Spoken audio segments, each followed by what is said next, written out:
बिस्मिल्लाहिर्रहमानिर्रहीम अस्सलाम वालेकुम। I hope you have been doing well. आज मैं आपके साथ एक टॉपिक लेके आया हूँ आपके लिए। ये एक बहुत ही इम्पोर्टेंट टॉपिक है और ग्रामर के हिसाब से ये a base in the grammar. The topic is parts of speech. Parts of speech मतलब ये है कि एक सेंटेंस में आपके सामने एक सेंटेंस है तो उसके अंदर क्या क्या चीज़ें उस सेंटेंस में हैं जो उस सेंटेंस को फॉर्मेशन करती हैं, जो सेंटेंस को मतलब मेकअप कर रही हैं, बना रही हैं। तो मैं इस हिसाब से मैंने पार्ट्स ऑफ स्पीच, इंग्लिश में 8 पार्ट्स हैं स्पीच के जो एक सेंटेंस में यूज़ होते हैं। तो मैं इस वीडियो में मतलब सबको आज ब्रीफली एक्सप्लेन करूंगा और इसके बाद मैं one by one detail video बनाऊंगा हर चीज़ के बारे में। नाउन्स है सबसे पहले हमारे पास, उसके बाद है प्रोनाउंस, उसके बाद वर्ब, फिर एडवर्ब, फिर एडजेक्टिव्स, फिर preposition, conjunction and then interjection in the last. तो सबसे पहले मैं आता हूँ नाउन की तरफ। नाउन है, नाउन को उर्दू में इसम कहते हैं। इसम मतलब किसी जगह, चीज़, जानवर, फीलिंग और आइडिया वगैरह को। ठीक है, मतलब किसी बंदे का नाम हो गया, ठीक है, लाहौर, कराची, शिराज, अली, उसके बाद हो गया चिड़िया, कबूतर वगैरह, ये सब हैं अपना नाउन्स में आते हैं। उसके बाद फॉर एग्जांपल मैं यहाँ पे आपको एग्जांपल दे रहा हूँ, Shiraz went to Japan last year. तो इस सेंटेंस में आप आप फाइंड करें कि यहाँ पे कौन कौन से नाउन यूज हो रहे हैं। Shiraz went to Japan last year, यहाँ पे बेसिकली सबसे पहला नाउन है शिराज। शिराज एक बंदे का नाम है, आई एम शिराज। तो यहाँ पे सबसे पहला नाउन शिराज यूज हो रहा है। उसके बाद went to Japan, Japan country का नाम है, ठीक है। ये हो गए 2 नाउन्स। उसके बाद तीसरा नाउन है ईयर। ईयर होता है मतलब 365 दिन का एक मजमुआ, उसका नाम दिया है एक साल का। तो यहाँ पे हम 3 नाउन्स यूज कर रहे हैं, Shiraz went to Japan last year. ये हो गया नाउन। इसके बारे में मैं अलग वीडियो बनाऊंगा क्योंकि नाउन्स की आगे बहुत सी टाइप्स हैं, ठीक है। मतलब नाउन्स, उसके बाद हो गया कंक्रीट नाउन, उसके बाद कलेक्टिव, वन कलेक्टिव, बहुत सी नाउन्स हैं। तो मैं इसके ऊपर इंशाल्लाह वीडियो बनाऊंगा जल्द ही। तो दूसरे पास हमारा पार्ट्स ऑफ स्पीच है, वो है प्रोनाउन। ये प्रोनाउन बेसिकली एक अल्टरनेटिव है नाउन्स का, क्योंकि बहुत से जुमले ऐसे हैं, बल्कि हर जुमले में हम एक नाउन को बार बार यूज नहीं करते। तो for example, Shiraz went to Japan last year, Shiraz enjoyed his trip. Shiraz went to Japan last year, Shiraz enjoyed his trip. यहाँ पे Shiraz went to Japan last year एक ठीक है। अभी मैं साथ ही एक मतलब राइटिंग कर रहा हूँ और मैंने लिखा है शिराज इंजॉयड हिज ट्रिप। अगर यहाँ पे मैं शिराज को हटाता हूँ तो मैंने यहाँ पे लिखना है ही इंजॉयड हिज ट्रिप। यहाँ पे अगर मैं बार बार शिराज यूज़ करूँगा, बार बार अगर मैं एक ही चीज़ यूज़ करूँगा तो ये बहुत ही अनकंफर्टेबल होगा। इसलिए मैं यहाँ पे शिराज को हटा के ही लगाऊंगा, ही इंजॉयड हिज ट्रिप। अभी ही इंजॉयड हिज ट्रिप में भी यहाँ पे हमारे पास 2 प्रोनाउंस हैं। फर्स्ट ऑफ ऑल, ही एक प्रोनाउन है, इसको कहते हैं सब्जेक्टिव। सब्जेक्टिव प्रोनाउन यहाँ पे होगा he, she, it. For example, he, she, it, I, we, you, they. और उसके बाद दूसरा प्रोनाउन यहाँ पे यूज हो रहा है हिज। शिराज, ही इंजॉयड हिज ट्रिप। हिज में यहाँ पे ये है ऑब्जेक्टिव प्रोनाउन। ऑब्जेक्टिव में प्रोनाउंस में मतलब हो जाएगा हमारे पास हिज, हर। ये भी मैं डिटेल में बाद में एक्सप्लेन करूँगा। तो उस तीसरा पार्ट्स ऑफ स्पीच है हमारे पास अपना हो गया एडजेक्टिव्स। एडजेक्टिव्स हैं, ये इंफॉर्मेशन हमें देते हैं नाउन्स और प्रोनाउंस के बारे में। और ये मतलब चीज़ें एक्सप्लेन करते हैं कि अपना फॉर एग्जांपल, मैं आपको एग्जांपल दे रहा हूँ। आई ride an amazing black heavy bike. तो यहाँ पे आप गेस करें कि कौन कौन सा एडजेक्टिव हो सकता है। आई ride an amazing black heavy bike. यहाँ पे सबसे पहले एडजेक्टिव है। एडजेक्टिव की उर्दू है इसमें सिफ्त, किसी चीज़ की सिफ्त बयान करते हैं, कोई चीज़ कैसी है, ठीक है। तो यहाँ पे सबसे पहले हमारे पास एडजेक्टिव है अमेजिंग, ठीक है। शिराज, आई ride an amazing black heavy bike. Amazing, बहुत ही अमेजिंग की उर्दू क्या हो सकती है? Amazing, आपका काम है। उसके बाद ब्लैक, ठीक है। अमेजिंग और ब्लैक, ब्लैक कलर डिस्क्राइब कर रहा है, अमेजिंग वो उसकी कैटेगरी डिस्क्राइब कर रही है कि बाइक अच्छी है, बुरी है, कैसी है, ठीक है। तो यहाँ पे हमारे पास बेसिकली दो एडजेक्टिव्स हैं। और यहाँ पे एक मजे की बात है कि एक और एडजेक्टिव है, वो है an. Shiraz rides, I ride an amazing black heavy bike. An, an इसलिए एडजेक्टिव है क्योंकि एन आर्टिकल है, is am sorry an a और दी आर्टिकल्स हैं, ये भी एडजेक्टिव हैं। आर्टिकल्स और बेसिकली एडजेक्टिव्स, क्योंकि ये भी प्रोनाउन और नाउन को एक्सप्लेन करते हैं, ठीक है। दूसरी एग्जांपल मैं यहाँ पे दे रहा हूँ, my room is speak and spine. My room is speak and spine, speak and spine same है नीट एंड क्लीन के, ठीक है, साफ सुथरा है। तो यहाँ पे एडजेक्टिव हमने यूज किया है अपना स्पीक एंड स्पाइन। ये किसको डिस्क्राइब कर रहा है? रूम को।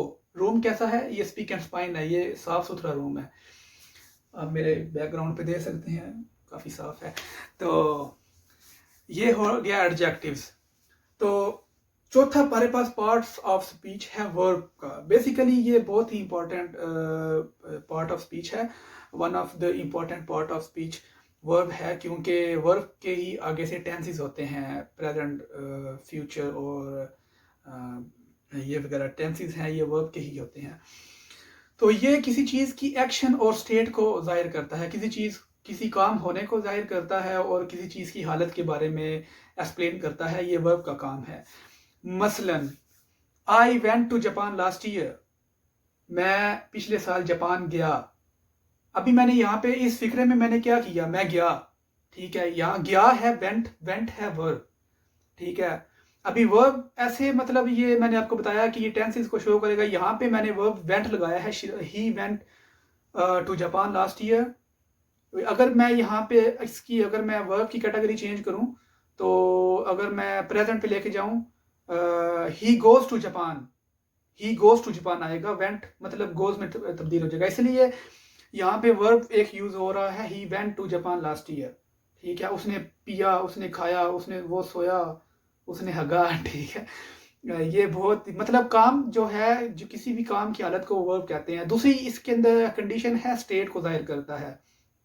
मतलब Siraj is a teacher, Siraj is a teacher, यहाँ पे स्टेट है इज भी एक वर्ब है, क्योंकि शिराज है, कोई चीज है, किसी चीज के होने को, किसी चीज की स्टेट को वो जाहिर कर रहा है, ये भी वर्ब होता है। पांचवी चीज हमारे पास आती है एडवर्ब।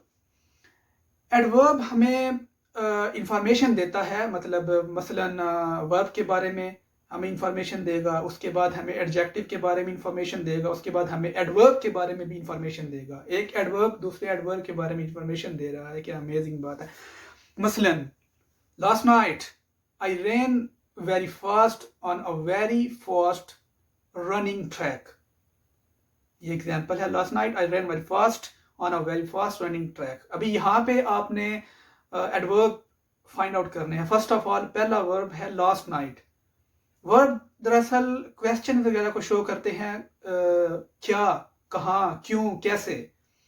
तो यहाँ पे लास्ट नाइट शिराज ने कब वॉक की, कब वॉक की? उसने लास्ट नाइट वॉक की। लास्ट नाइट है एडवर्ब।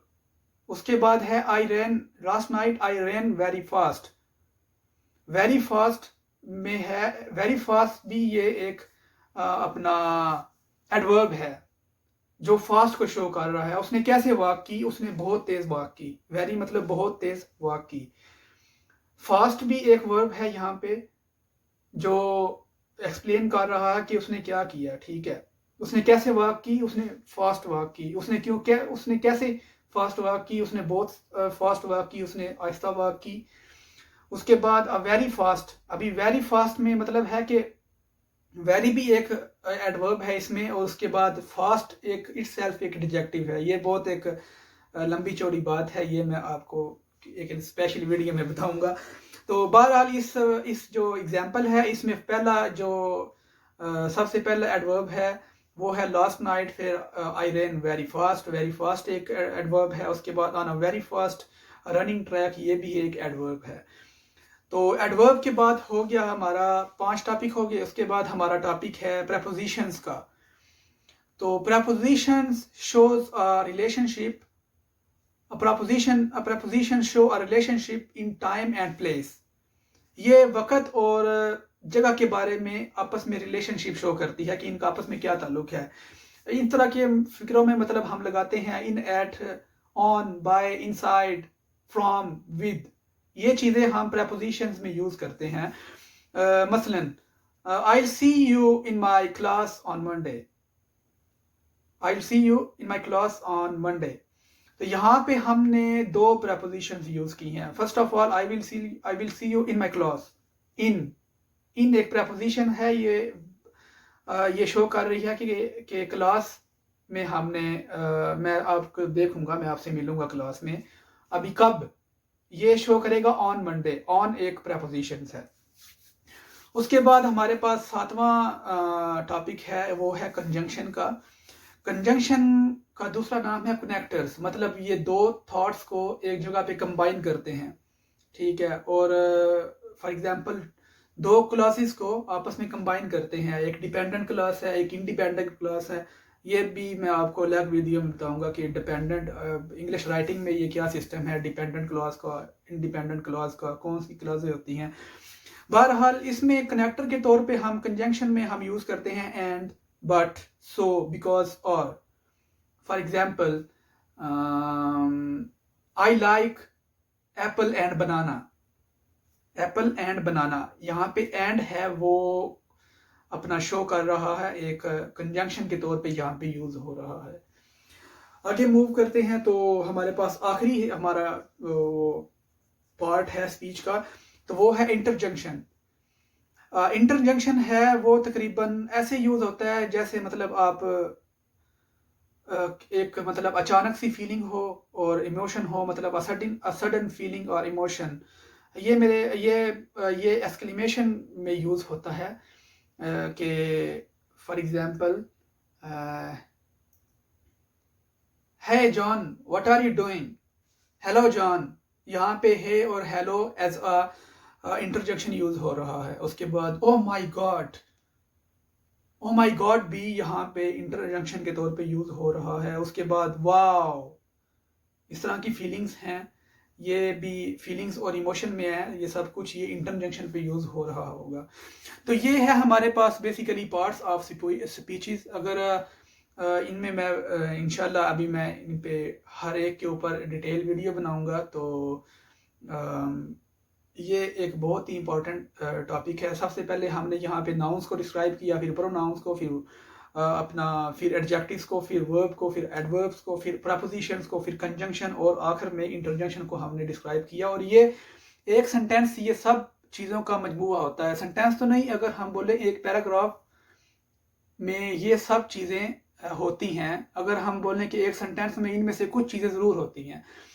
तो आज की ये वीडियो है, मेरे चैनल को सब्सक्राइब करें और आपका कुछ नहीं जाएगा चैनल सब्सक्राइब करके, लेकिन इंशाल्लाह मेरा ही भला होगा इसमें, लेकिन आपका भी ये भला होगा कि आपको मतलब घर बैठे इस तरह की वीडियो मिलती रहेंगी। तो जज़ाकल्लाह खैर, बाय, अल्लाह हाफिज़।